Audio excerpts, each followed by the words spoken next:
wa tub 'alaina innaka antat tawwabur rahim wa la haula wa la quwwata illa billahil azim. Amma ba'd. Qala Allah Ta'ala fil Qur'anil Karim, a'udzu billahi minasyaitonir rajim. Bismillahirrahmanirrahim. Laqad ja'akum rasulun min anfusikum azizun 'alaihi ma anittum harisun 'alaikum bil mu'minina raufur rahim. Wa qala Nabi Muhammad sallallahu alaihi wasallam, Allahumma shalli wa sallim alaihi, innamal bu'istu li utamima makarimal akhlaq. Sadaqallahul azim. Wa balagha rasul habibul karim wa nahnu ala zalika minasyahidin wasyakirin walhamdulillahi rabbil alamin. Yang terhormat, yang sama-sama kita hormati segenap jajaran pimpinan, direksi atau manajemen Transmart, wabil khusus pimpinan kita Bapak Bayu Andani, yang mudah-mudahan kita doakan beliau senantiasa dipanjangkan umurnya dalam amin, Subhanahu wa ta'ala, disehatkan badannya, rezekinya, dan dibahagiakan rumah, amin, serta apa yang dihajatkan dikabulkan oleh Allah, amin ya Allah. Begitu juga teman seperjuangan saya Ustadz Saifullah, mudah-mudahan sama. Kita doakan agar beliau juga selalu dipanjangkan umurnya dalam taat kepada Allah Subhanahu wa ta'ala, disehatkan badannya, amin, dan bahagiakan rumah tangganya. Serta yang terhormat karyawan-karyawati segenap jajaran daripada Transmart yang mudah-mudahan kumpulnya pagi hari ini mudah-mudahan selalu mendapat ridho, rahmat, ampunan, dan berkahnya daripada Allah. Amin. Begitu juga yang terhormat ananda-ananda kita, anak-anak kita dari mana? Tanah Sereal, yang mudah-mudahan ananda kita yang hadir senantiasa di pagi hari ini, keluarganya, orang tuanya, keluarganya mudah-mudahan sama diberikan kesehatan dan dipanjangkan umurnya dalam taat kepada Allah, serta tim adrok kita, yang mudah-mudahan semuanya kumpulnya kita pagi hari ini selalu mendapat ridho, rahmat, ampunan, dan berkahnya daripada Allah Subhanahu wa ta'ala. Amin. Ibadallah, segala puji dan syukur kita panjatkan kehadirat Allah Jalla Jalaluhu wa ta'ala wal azamah. Salawat berta salam tak lupa dan tak henti-hentinya kita limpahkan untuk junjungan kita yang tercinta, baginda besar Nabiyuna wa syafuna wa habibuna wa maulana Muhammad sallallahu alaihi wasallam beserta keluarga, sahabat-sahabatnya, dan pengikut-pengikutnya yang setia sampai akhirnya. Alhamdulillah, pada kesempatan di pagi hari yang berbahagia ini Allah Subhanahu wa ta'ala masih limpahkan kita nikmat yang begitu luar biasa besarnya kepada kita, yang insya Allah yang tidak pernah kita lupa, yaitu nikmat iman, nikmat Islam, nikmat sehat, dan nikmat panjang umur. Dan alhamdulillah pada kesempatan di pagi hari ini juga Allah Subhanahu wa ta'ala masih izinkan kita untuk bisa berkumpul bersama di tempat ini dalam rangka memperingati Maulid Nabi Muhammad SAW yang insya Allah selalu mendapat ridho, rahmat, ampunan, dan berkahnya daripada Allah Subhanahu wa ta'ala. Pada kesempatan di pagi hari ini, apresiasi saya sampaikan yang luar biasa, karena di saat-saat ini, saat-saat masih pandemi yang belum tuntas selesai, yang mungkin belum landai seluruhnya, masih ada yang mau untuk bisa berkumpul, menjalin persaudaraan, menjalin silaturahim. Untuk apa? Untuk mengekspresikan salah satu cinta kita kepada Rasulullah SAW. Alhamdulillah. Dan juga sekaligus menyantuni anak yatim piatu Yang kita peringati saat ini, Rasulullah SAW memang anak yatim piatu. Begitu lahir sudah tidak ada dari bapaknya Abdullah. Begitu juga baru beranjak masih menjadi anak-anak, belum sampai umur 6 tahun sudah ditinggal ibunda yang tercinta. Maka Rasulullah SAW sangat cinta kepada anak yatim. Nah, di pagi hari ini kita memperingati Maulid Nabi Muhammad SAW, menggembirakan hatinya Rasulullah. Apa yang Rasulullah cintai, kita dong umatnya cintai juga. Rasulullah cinta kepada anak yatim, maka kita meneruskan perjuangan Rasulullah untuk mencintai, menyayangi, dan membantu menjaga anak yatim, insya Allah. Karena kata Rasulullah sambil menunjukkan dua jarinya, anak kafatul yatim fil jannah. Aku ini bersama anak yatim seperti jari ini, rapat, artinya nggak pernah lepas daripada Rasulullah. Nih Rasulullah. Dan insya Allah mudah-mudahan ini adalah salah satu kunci untuk kita menuju surganya Allah Subhanahu wa Ta'ala. Maka begitu luar biasa di kesempatan pagi ini. Pertama sudah mau meluangkan waktunya di pagi-pagi sebelum aktivitas, memulai kerjaan kita.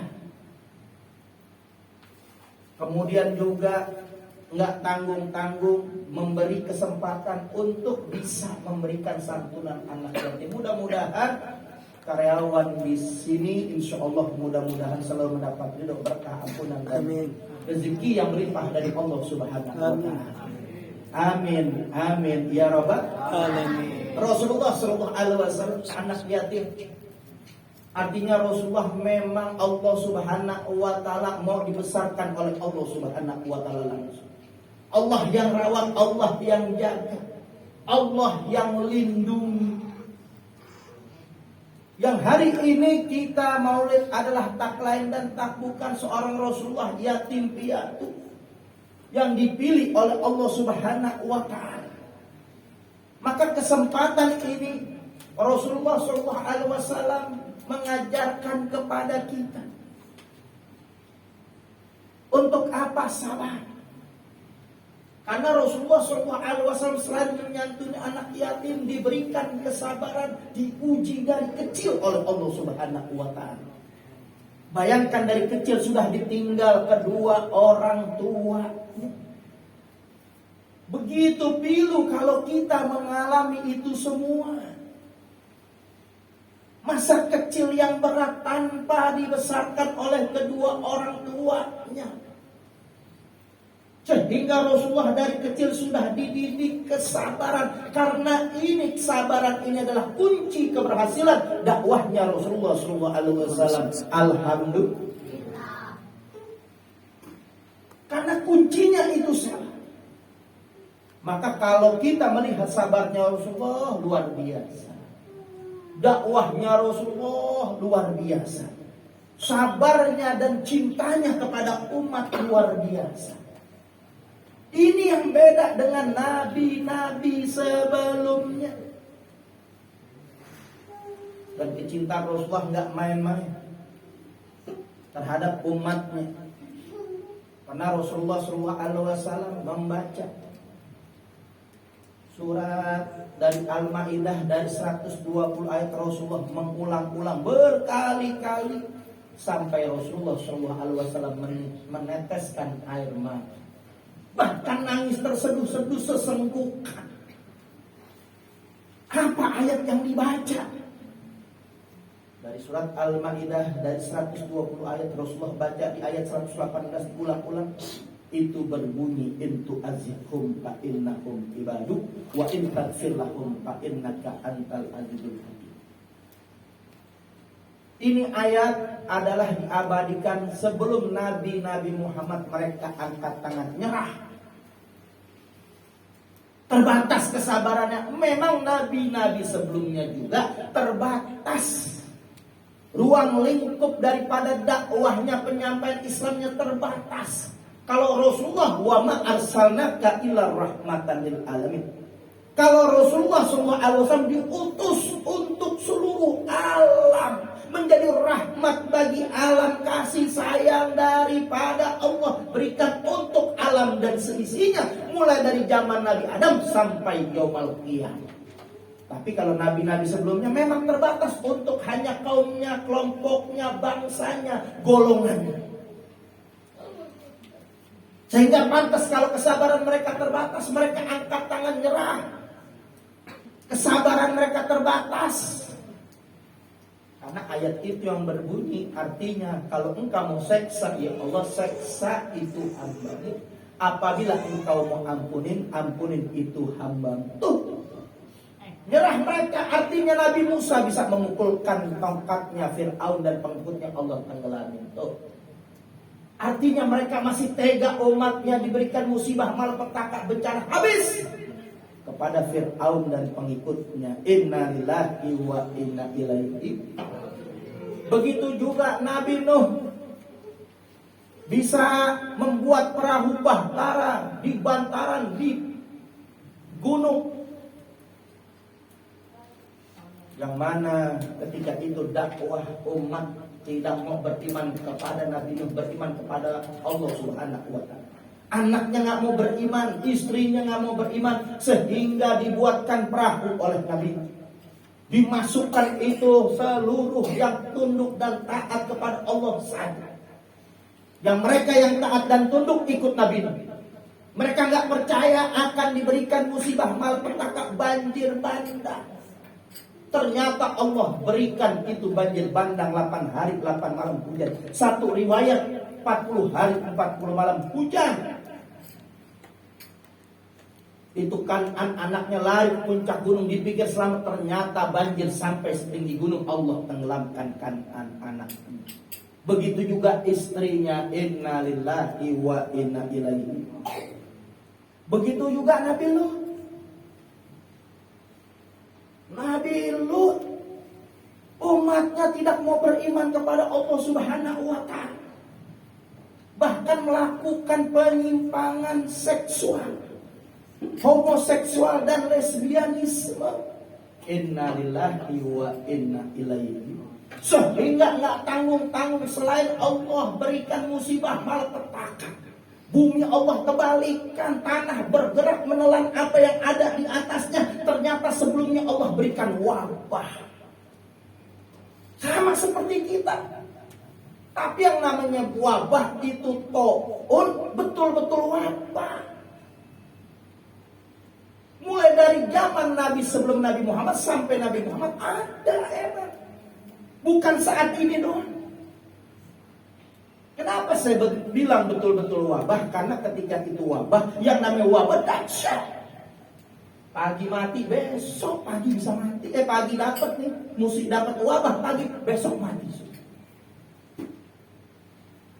Tapi yang namanya to'un paling khusus kelompok doang, sedaerah doang, nggak sampai satu provinsi, mungkin paling parah satu kabupaten. Tuh, to'un wabah. Kalau ini wabah nggak kelar-kelar, bukan pandemi, pelandemi. Nggak kelar-kelar, nggak selesai-selesai. Seluruh negara kena. Ya Allah, illallah. Pikiran gue udah selesai vaksin, nggak selesai juga. Orang keluar daerah pesawat terbang suruh pakai PCR juga, betul? Ya Allah, Allah. Keluar 250 kilo lebih, mesti tes juga PCR. Ya Allah, pergi mungkin ke Garut, tiket 80.000. Makan, nongkrong, merokok 20.000, 100.000, PCR-nya 400.000.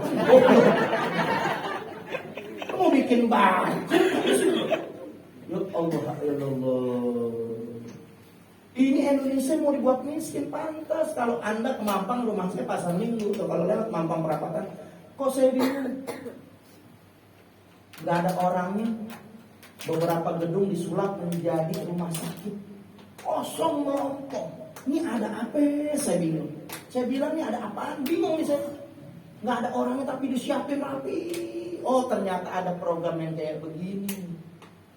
Disiapin, jadi manusia ini selalu untuk membelanjakan duitnya untuk ke rumah sakit. Urusan cuman corona nggak selesai sudah. Betul. Ya Allah, ya Allah. Sedih kita. Habis ini. Makanya di tengah lagi kesusahan ini, saya luar biasa apresiasi banyak yang masih menunda, mengurungkan untuk bikin kegiatan. Tapi insya Allah dengan kegiatan ini, insya Allah kita mengetuk pintu rahmat Allah Subhanahu wa Ta'ala. Dengan kumpulnya kita menjadi penyebab pintu rahmat Allah Subhanahu wa Ta'ala. Baik keluarga kita, lingkungan kerja kita, mudah-mudahan ekonomi kita diangkat oleh Allah Subhanahu wa Ta'ala menjadi lebih baik. Karena kita untuk mengetuk rahmat Allah, membukakan rezeki kepada kita dari Allah, maka kita memberikan santunan kepada anak yatim kita. Alhamdulillah. Nah ini saudara, maka ketika Nabi Lut itu luar biasa. Dan ini bukan omong kosong. Di Indonesia kejadian ketika ada bencana gempa bumi, tanah bergerak di Palu. Di Petobo itu tanah bergerak 1 kilometer habis yang di atas dari tanah. Dan itu ada saat ini dan itu terjadi zaman Nabi Lut.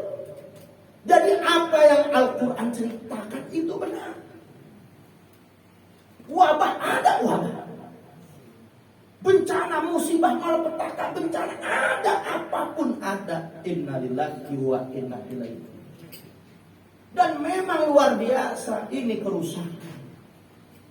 Pergaulan, Allah turunkan musibah, malapetaka pasti ada sebabnya. Wa ma kunna muhlikil qura illa wa ahluha zalimun. Dan tidaklah Allah turunkan musibah malapetaka bencana kepada suatu kampung, kepada suatu penduduk yang mana penduduknya telah berbuat mungkar, berbuat kemaksiatan kepada Allah. Ketika mereka berbuat maksiat, mempertontonkan kemaksiatannya, Allah murka. Ketika Allah murka, Allah nggak pilih itu orang saja yang kena sudah. Dan Allah berfirman, wattaqu fitnatal ladzi la tusibanna ladzi dzalamu minkum khassah wa'lamu annallaha shadidul iqab. Jagalah diri kamu daripada fitnah, musibah, malapetaka, bencana yang tidak saja ditimpakan orang-orang yang khusus berbuat zalim. Gara-gara mereka berbuat zina, akhirnya Allah murka. Bukan dia doang yang kena. Yang main judi bukan orang judi doang yang kena. Dia korupsi bukan yang korupsi doang. Dia menistakan agama bukan dia doang. Semuanya kita yang gak tahu apa-apa kebagian musibahnya. Innalillahi wa inna ilaihi. Ya Allah, illallah. Sekarang zamannya handphone, gadget udah siap aja pegang. Dari anak kecil bocah udah pegang. Betul. Sampai nenek-nenek. Ya Allah, nenek-nenek 80 tahun, handphone, gaul, bisa order Gojek, jalan-jalan dirian. Ya Allah, 80 tahun, mohon maaf, lahir batin, udah keriput habis. Gara-gara pakai handphone, sering order tuh, ya enggak? Order online. Ya Allah, apa nih order? Segala tenang aja. Legend super tipis, super ketat. Betul? Ya Allah, 80 tahun ya, ini udah habis pakai legend. Dibuka legend, kulitnya ngikut. Karena legend, kau naik motor, Gojek mana kancol. Diboncengin sama tukang Gojeknya, jalan Gojek Bandung pas belakang, jalan lagi, kelepek-kelepek, diperiksa depannya, kempes kagak, jalannya kelepek-kelepek, kalau di kaca spion kelihatan, nenek-nenek kulitnya berkibar. Ya Allah, ini sudah, nggak ABG, nggak emak-emak sekarang, udah gaul, kendaraan udah makin gampang, praktis, betul? Nggak emak-emak ABG, masya Allah. Udah handphone di mana-mana, keluar kemana-mana, naik motor metik, ngeceng, kadang-kadang kemana aja sudah. Kadang-kadang ya Allah, aurat udah nggak ditutupin lagi, pakai celana wahai sudah. Hawai itu ngomong Hawai. Hawai. Wahai apa Hawaii deh. Tenang. Kalau celana Hawaii itu di bawah dengkul. Kalau celana wahai di atas dengkul. Kalau celana tinggi lagi itu celana aduhai. Kalau tinggi lagi sampak dong hai.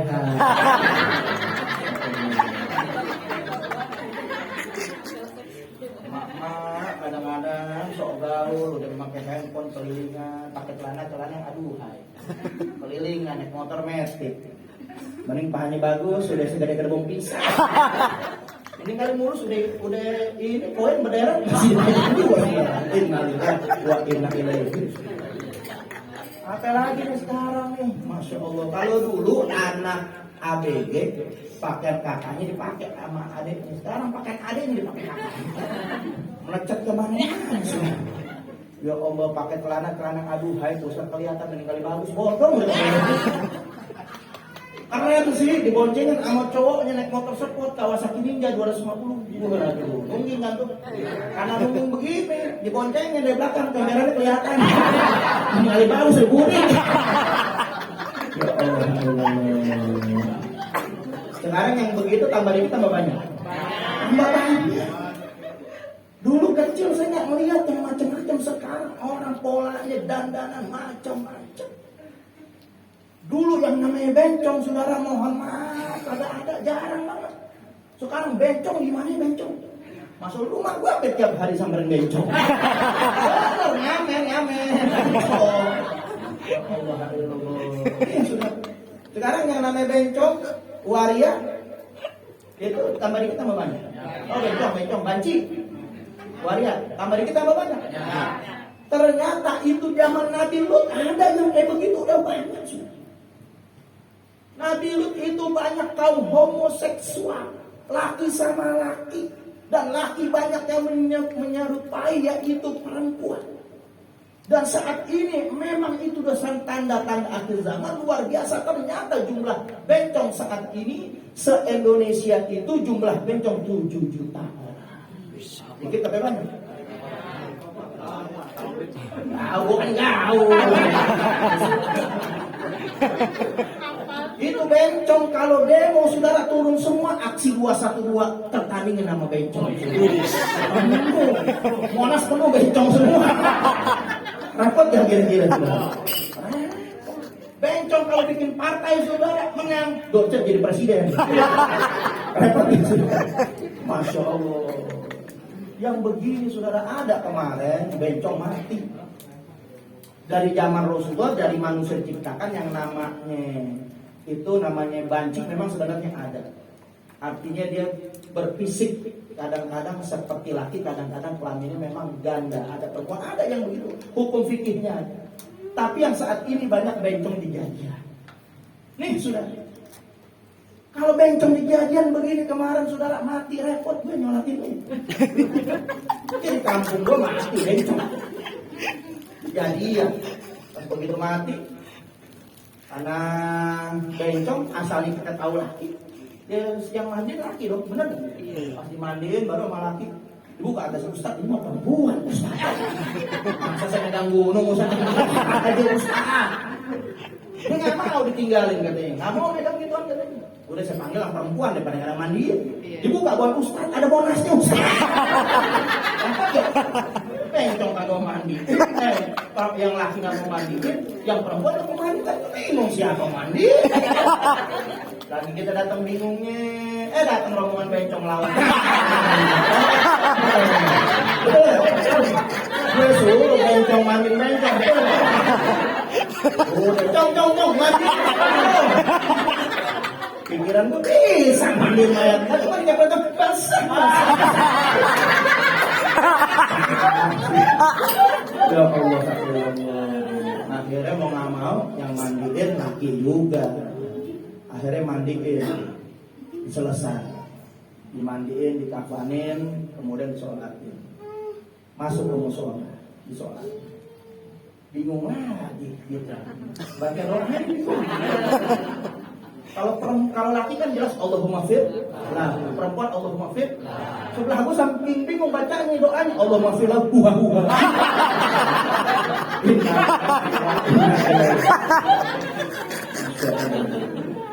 Ini fenomena dan itu terjadi sampai saat ini. Dulu saya masih kecil, itu yang namanya mohon maaf PSK mungkin pelacur, jabrai saudara, ya Allah, jarang ditemu. Sekarang gimana aja. Apalagi namanya di kota yang semundar-mandir, puasa, ya Allah, jabrai banyak banget. Pulang dari tarawih saya keluar. Karena saya bawa motor, macet. Pikiran saya bawa motor, nyelip-nyelip, nggak kena macet. Bisa lewat, malah gue diberi jabla. Motor gue kan naik motor, pakai jaket, pakai helm, pakai masker, nggak ketahuan ustadznya. Yang jangan salahin jabla kalau gue disopen. Om mampir dong om, depannya masih macet nyelip-nyelip dikit nggak? Ya Allah, gue bilang zaman gini hari, udah terang-terangan orang dijegat. Gue bilang, woi, lu jangan macam-macam, gak usah tahu ustaz. Kalau gitu ustaz gratis nih. Lu gitu ustaz gratis, iya ustaz bulan puasa cari berkahnya sih.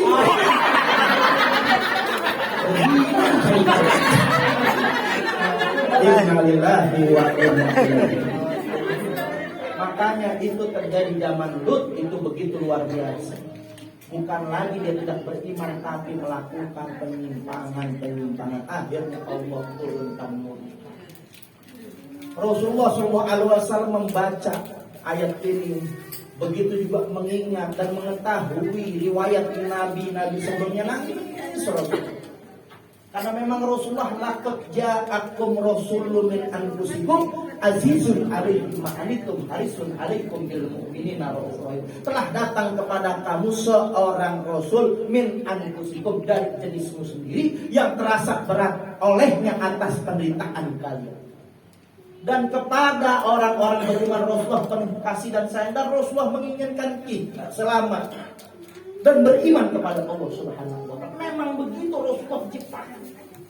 Merasakan apa yang kita rasakan. Walaupun Rasulullah telah wafat, Rasulullah merasakan apa yang kita rasakan. Dukanya kita ketika kita ditimpakan musibah corona, Rasulullah merasakan. Karena memang Rasulullah diutus. Dari mulai zaman Nabi Adam sampai yaumul kiamah, Rasulullah SAW diutus betul-betul beda dengan Nabi yang lain. Maka Rasulullah nangis. Ketika Rasulullah nangis terseduh-seduh memikirkan nasib umatnya, apakah nanti umat Nabi Muhammad Allah akan timpakan seperti umat Nabi Musa, umat Nabi Lut dan umat Nabi Nuh dan umat sebelumnya yang diluluh lantakan oleh Allah Subhanahu wa taala. Rasulullah nangis. Begitu nangis akhirnya Allah turunkan ayat sebagai jawaban. Wa makanallahu li'adzibahum wa anta bihim, dan tidaklah Allah turunkan musibah malapetaka bencana selama ada engkau hai Muhammad. Dan ketika Rasulullah sebagai rahmatan lil alamin, ketika zaman Rasulullah tidak ada musibah sekejap mata pun, alhamdulillah Rasulullah terhibur, dijamin. Akhirnya setelah Rasulullah SAW dijamin, udah mulai gembira, senang, tapi Rasulullah masih memikirkan umatnya, nangis lagi. Betul, ketika aku masih hidup Allah tidak timpakan musibah malapetaka bencana. Bagaimana setelah aku wafat? Rasulullah nangis lagi. Maka Allah turunkan ayat berikutnya sebagai jawaban atas kesedihan Rasulullah. Wa makanallahu mu'adzibahum wa hum yastaghfirun. Dan tidaklah Allah turunkan musibah habis-habisan dulu lantak satu negeri selama ada umat Nabi Muhammad yang beristighfar kepada Allah, masih mohon ampun kepada Allah, masih beriman kepada Allah, masih berselawat kepada Rasulullah SAW seperti yang kita lakukan insya Allah. Nah, dengan kita apa yang kita lakukan istighfar, mohon ampun kepada Allah, apa yang kita sampaikan ini betul-betul kita cinta kepada Allah dan Rasulnya, memupuk hubungan silaturahmi. Begitu juga kita mengumpulkan anak yatim piatu, dan itu insya Allah membuat Rasulullah SAW senang. Namun Rasulullah SAW sampai saat ini sedih dengan keadaan kondisi negara saat ini. Rasulullah emang sabar, betul Rasulullah sabar. Sabarnya Rasulullah tanpa batas, karena ketika ayat itu turun, Rasulullah SAW sebelumnya dakwah 13 tahun, dakwah sembunyi-sembunyi. Ini menyampaikan kebaikan, sembunyi-sembunyi mendapat perlakuan yang luar biasa. Disambitin, dicaci maki, dihina, dilemparin kotoran. Itu anak yang tercinta Sayyidatul Fatimah Zahra, perempuan, pantas kalau nangis, sensitif perasaannya perempuan. Nangis membersihkan kotoran yang melekat daripada diri Nabi. Pasir dilempari, dibersihin tiap hari, tapi Rasulullah jangankan menangis, mengeluh saja tidak. Saking sabarnya Rasulullah, malaikat sudah menawarkan, ya Muhammad, biar ku balikkan bukit-bukit kota Taif, ku timpakan kepada penduduk yang telah mendolimi engkau, wahai Nabi. Ini malaikat udah nawarin, sementara Nabi yang sebelumnya minta. Tuh beda kan? Ini Nabi ditawarin, malaikat Nabi yang sebelumnya minta lepas tangan, angkat tangan kagak kuat. Nabi Muhammad ditawarin amak malaikat. Rasulullah enggak terima tawaran itu. Justru Rasulullah angkat tangan, Allahumma biqaumin fa'innahum la ya'lamun. Ya Allah, berilah mereka petunjuk karena mereka enggak tahu. Tuh didoain oleh Nabi. Maka ketika Rasulullah SAW sabarnya luar biasa. Bagaimana nggak sabar ketika Rasulullah meninggal, saudara? Cuman punya gamis yang dipakai, alas tidur yang dipunya, itu cuman hartanya Rasulullah. Tapi rakyatnya makmur, nggak ada yang kesusahan, saudara, nggak ada yang kelaparan. Karena dia Rasulullah menanggung semuanya. Apa yang diderita umatnya Rasulullah, dia yang tanggung. Tapi ternyata umatnya mati. Karena ketika Rasulullah waktu sebelum jadi Nabi 25 tahun, itu Rasulullah pedagang yang sukses, kaya raya. Melamar Khadijah juga kaya raya. Yang mana hartanya Khadijah 40 tahun, saudara, ketika itu sudah menjadi saudagar konglomerat yang sepertiga hartanya Khadijah sama dengan sepertiga penduduk kota Mekah kekayaan. Dan Rasulullah melamar Siti Khadijah, itu mas kawinnya 99 ontak merah, ontak terbaik, ontak termahal. Satu ontak itu, saudara, saat ini harganya sama dengan Toyota Alphard terbaru 1,5 miliar. Kira-kira di sini ada gak yang melamar? Gadis nih, nggak usah janda, gadis 99 Toyota Alphard ada nggak?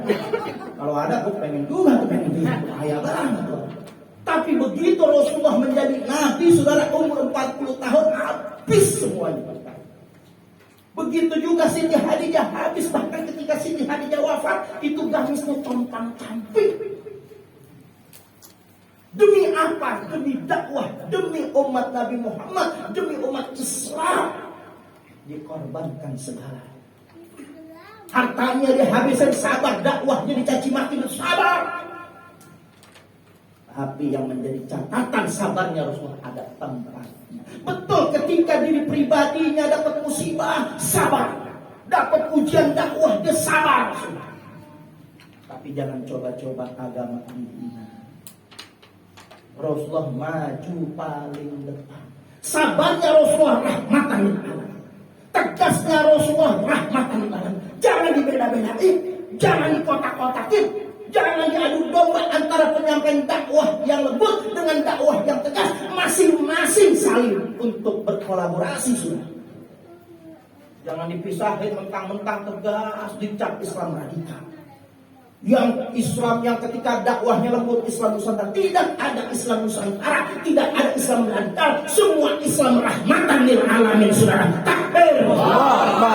Islam satu, jangan dikelompok-kelompokin, saudara. Jangan diadu domba. Siapa yang adu domba? PKI hanya mengadu domba umatnya dengan umat Islam, kiai dengan umat, kiai dengan kiainya, apa dengan rakyat, cuman PKI, sudah. Saat ini luar biasa tantangan kita, ya Allah. Rasulullah SAW memang dakwahnya, saudara, ada ketika lembut, juga ada ketika waktu tegas. Ketika agama dihina, Rasulullah komandankan perang kepada orang Yahudi. Bahkan Musailimah al-Kadzab, nabi palsu, Rasulullah perang. Gak pakai komplo. Ada wanita muslimah diganggu oleh Yahudi, Rasulullah pimpin perang. Mana buktinya Rasulullah bisa tegas? 23 tahun menjadi nabi dan rasul. Nabi Muhammad menjadi nabi dan rasul. 29 kali peperangan dipimpin oleh Nabi. Alhamdulillah. Artinya saat ini saudara, Rasulullah sendiri katanya cinta kepada Rasulullah, maulid mereka. Tapi apa artinya ketika merayakan maulid, lisannya yang indah berkata cinta Rasulullah, pendakwah cucunya Rasulullah yang berdakwah dikriminalisasi saudara. Innalillahi wa inna ilaihi. Ini palsu. Ini justru meledek, menghina, memerangi Nabi Muhammad SAW. Hati-hati sudah, percuma. Gak pernah ada artinya orang yang merayakan maulid Nabi, yang beribadah hebat luar biasa, percuma. Mau dia haji tiap tahun, dia umroh tiap bulan, sedekahnya hebat, sudah nyantunin anak yatim dahsyat luar biasa. Begitu juga sholat sunnahnya, ibadah sunnahnya, baca Qur'annya hebat. Tapi dia zalim sama orang. Gak pernah Rasulullah melihat dengan pandangan rahmat. Justru Rasulullah SAW menjadi musuh Nabi Muhammad SAW. Hati-hati. Karena Allah berfirman dalam surat Al-Qur'an 10, innal ladzina fatanul mu'minin wal mu'minat summa lam yatubu falahum adzabul jahannam wa lahum adzabul alim. Sesungguhnya orang-orang yang memfitnah, membikin susah, menyiksa orang-orang beriman, baik laki-laki maupun perempuan, dia nggak mau tobat, tempatnya neraka jahanam. Selesai itu urusan semua. Maka kita ngumpul di sini sebagai orang beriman yang kita tempa diri kita untuk beriman bertakwa. Bukan Allah nggak kasih kita kekuatan. Pribadi kita Allah berikan kita perlindungan yang luar biasa. Allah sayang orang beriman, nggak bisa itu orang beriman semau-maunya diperlakukan. Kita yang ngumpul saat ini hati-hati, mereka memperlakukan kita semena-mena dengan lisan mereka yang kebijakannya merugikan kita semua. Allah akan berikan balasan, bisa di dunia langsung maupun di akhirat. Yang pasti di akhirat tempatnya neraka jahanam. Makanya Rasulullah SAW menjalin hubungan dengan manusia luar biasa. Kan hablum minannas kita lebih banyak ketimbang hablum minallah. Hablum minallah mungkin sehari semalam 5 waktu, 1 waktu 5 menit, 25 menit. Begitu kita melek mata keluarga kita, anak kita, orang tua kita keluar tetangga kita, begitupun kita kerja teman kerjaan kita. Hati-hati mulut kita, hati-hati kebijakan kita, hati-hati dengan kelakuan kita. Jangan sampai menyakiti orang beriman. Kalau sudah menyakiti orang beriman, saudara, berat urusannya. Ketika ada ulama menyampaikan Asy-Syaikh Syafi'i Asy-Syafi'i, ketika kita datang nanti kepada Allah, mungkin dengan membawa 70 dosa asal kita urusan kepada Allah, maka Allah akan ampuni. Tapi ketika kita menghadap kepada Allah dengan 1 dosa berurusan dengan hamba Allah, hati-hati, Allah tidak ampunin kita. Maka Rasulullah adalah jiwa yang pemaaf. Jangan sampai kita ini saudara mendolimin orang, mentang-mentang mungkin kita punya duit banyak nyantunin, banyak keluar sedekah, kita ahli ibadah, percuma kalau kita jahat sama orang. Justru bangkrut. Orang yang bangkrut yang bagaimana? Dia ngadep kepada Allah sebagai ahli ibadah. Ibadah udah jangan ditanya, saudara, hebat. Tapi ketika dia dihisab sama Allah, datang seorang mengadu kepada Allah, ya Allah saya ketika di dunia zalim.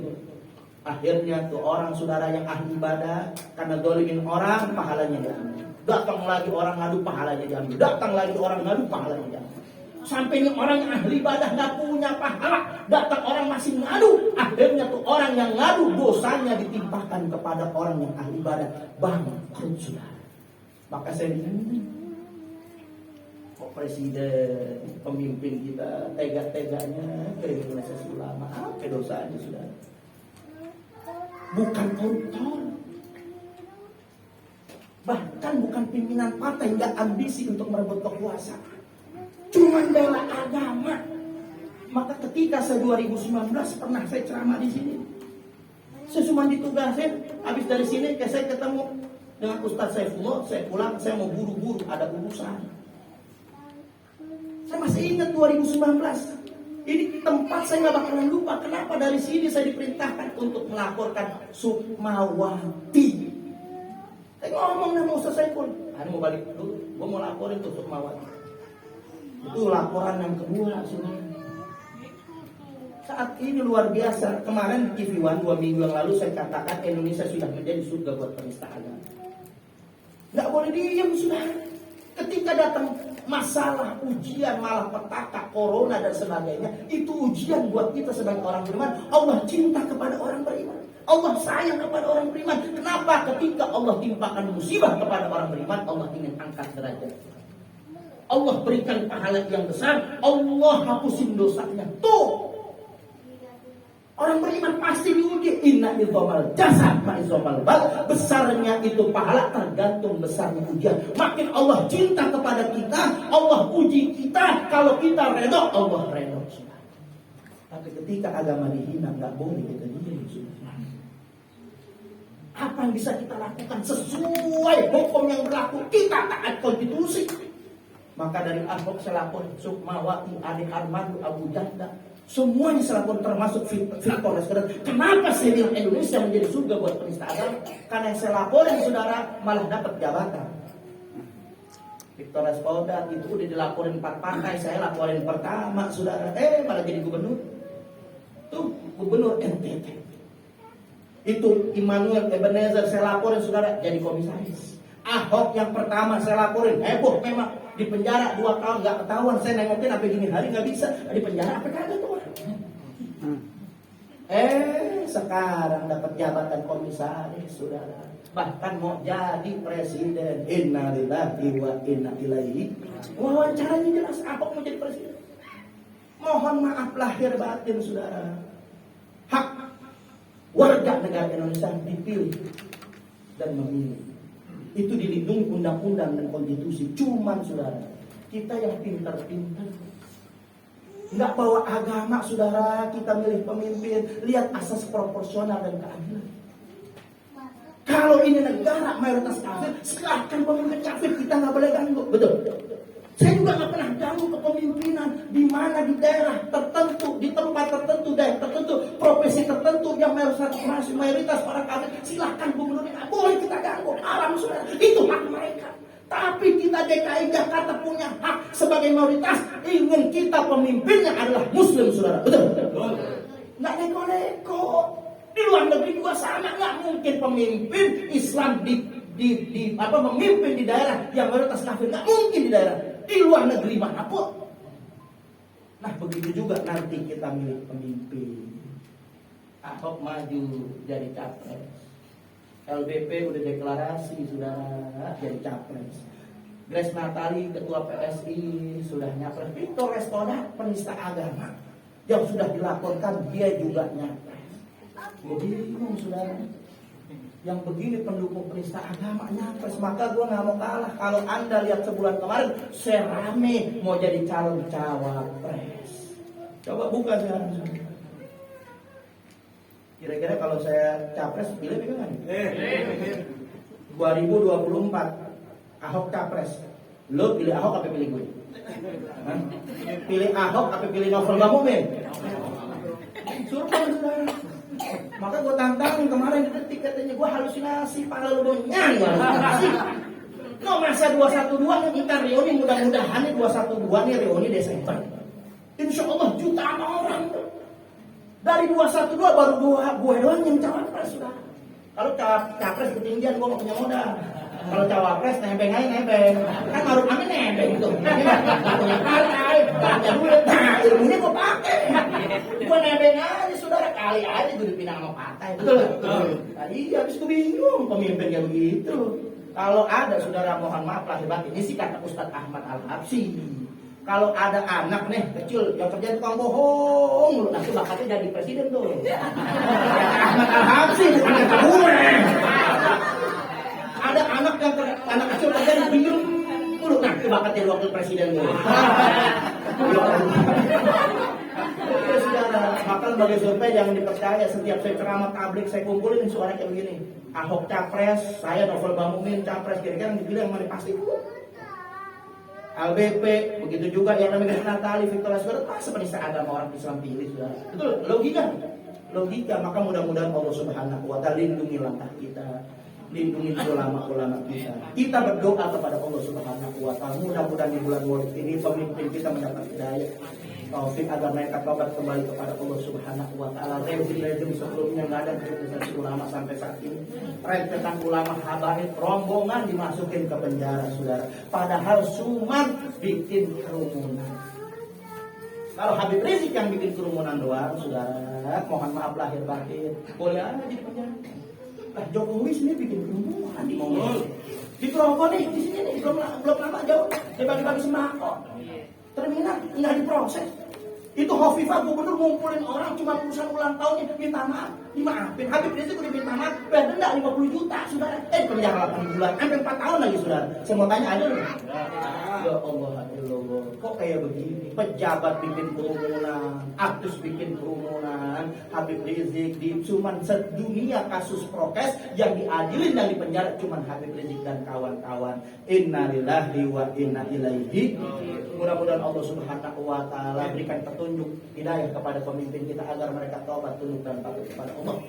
Mudah-mudahan kalau mereka tunduk patuh kepada Allah, kita akan bela pemimpin kita, siapapun pemimpinnya, saudara, yang sesuai proporsional adil, saudara, maka kita akan dukung mereka, saudara. Takbir. Mudah-mudahan Allah berikan kekuatan, kesehatan, keselamatan buat kita. Mudah-mudahan Allah angkat penyakit ini, saudara, wabah ini Allah angkat, Allah bersihin. Mudah-mudahan umat Islam bisa bersatu, bisa kompak lagi, saudara, meraih kemenangan. Kemenangan datang dari Allah Subhanahu wa Ta'ala, itu karunia yang terbesar. Tapi kita umat Islam yang adalah yang wajib berjuang urusan menang kalah urusan Allah. Bagaimana kita bela ulama kita? Jangan lewatkan kesempatan kita di handphone kita, ada kita punya gadget, saudara. Jihad kita, jihad jempol kita, jahit kita, bela ulama yang terzolimin, saudara. Begitu juga jangan kita segan-segan untuk minta maaf kepada orang yang mungkin telah kita zolimin. Kita nggak pernah ketemu lagi, ada FB, ada IG, ada mungkin Twitter, saudara. Sampaikan permohonan maaf kita. Mudah-mudahan pemimpin kita sadar meminta maaf kepada orang zolimin. Mudah-mudahan kalau mereka tunduk dan patuh kepada Allah, mudah-mudahan Allah jadikan negara ini baldatun thayyibatun wa rabbun ghafur. Amin, amin ya rabbal. Hanya itu mungkin yang saya sampaikan. Kalau ada jarum yang patah, jangan simpan di dalam peti. Kalau ada kata yang salah, jangan dilaporin ke polisi. Dan apa? Gue sebelum penjarain Ahok, saya sebelum laporin Ahok, gue dipenjarain Ahok duluan. Iya, dipenjarain Ahok 8 bulan sudah. Masya Allah, di penjara cuma makan nasi sekepal sama ikan teri selembah. Ya Allah, sedih banget. Minum air kolam, saudara. Tapi alhamdulillah, walaupun begitu dakwah nggak boleh putus. Saya dakwah di dalam. Alhamdulillah 5 orang masuk Islam. Alhamdulillah. Habib Bahar dakwah di dalam udah puluhan orang masuk Islam. Habib Rizik dakwah di dalam udah masuk puluhan orang masuk Islam. Alhamdulillah. Alhamdulillah. Tadi saya baru pantun sekali lagi boleh? Boleh. Kalau gua pantun jawabnya apa ya? Iya. Hah? Lu ngerti lu, mana tuh perempuan yang jawabnya? Tahu, pantun jawab cakep kan? Malah Dima yang terkesima sama cawapres.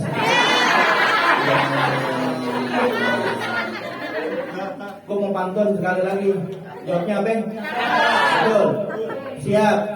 Mau. Insya. Buah manggis, buah delima. Buah duku, buah durian. Itu nama buah-buahan.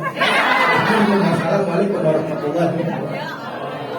Waalaikumsalam warahmatullahi wabarakatuh. Terima kasih kepada Al-Habib Muhammad Muhammad. Alhamdulillah, tafsir yang disampaikan semoga Allah berikan rahmat dan barokah untuk kita semua.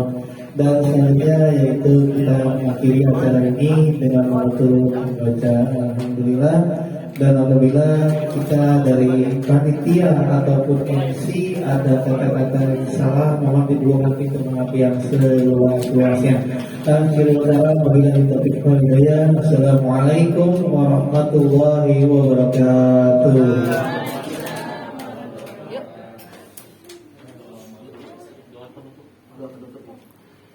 لله ما شاء الله صلى الله عليه وسلم صلى الله العظيم صلى الله العظيم صلى الله العظيم من كل ذنب عظيم توب إليك يا الله توبة نصوحا توبة نصوحا توبة نصوحا لا حول ولا قوة إلا بالله العلي العظيم أعوذ بالله من الشيطان الرجيم بسم الله الرحمن الرحيم اللهم صل وسلم على سيدنا محمد وعلى سيدنا محمد اللهم إنا نسألك بحق الفاتحة المعظمة وسبع علم القرآن العظيم أن تفتح لنا بكل خير وأن تتفضل علينا بكل خير وأن تجعلنا من أهل الخير وتعاملنا معاملة قد أهل الخير وأن تفضلنا في أجلنا وأنفسنا وأموالنا وحلانا وكل شيء عافيتنا من كل محنة وفتنة وبوس ودير إنك ولي كل خير ومتقدر بكل خير ومعطي كل خير يا رحمن الرحيم صلى الله عليه وسلم محمد النبي الأمي وعلى آله وصحبه وسلم فضلك سبحان ربك رب العزة عما يصفون وسلام على المرسلين الحمد لله رب العالمين. القبور